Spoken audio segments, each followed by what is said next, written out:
Magandang umaga, Pilipinas, sa lahat ng mga kaibigan natin at lahat ng mga Facebook users at viewers natin. Magandang umaga sa inyo. Ito lang masasabi ko. Dito sa Facebook, maraming restrictions dito. Hindi natin magamit ang tamang termino na pwede natin gamitin. Dahil ma-restrict tayo o i-suspend tayo dito sa ating account. So hindi na bale at kahit na mawala itong Facebook account ko, as long as ang mga kababayan natin ay malaman nila kung ano yung katotohanan na sinasabi natin dito.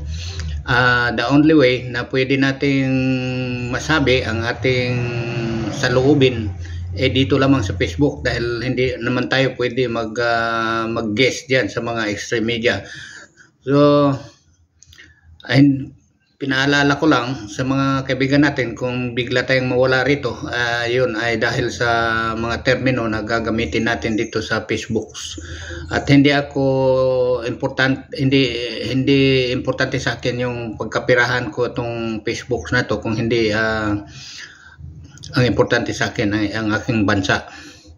Kaya kung habang nandito pa tayo, pwede siguro mag-follow na kayo at mag-like at i-share ninyo ang mga mahalagang mga usapin dito sa ating Facebook post. So magandang umaga sa inyo lahat. Shout out sa lahat ng mga Pilipino.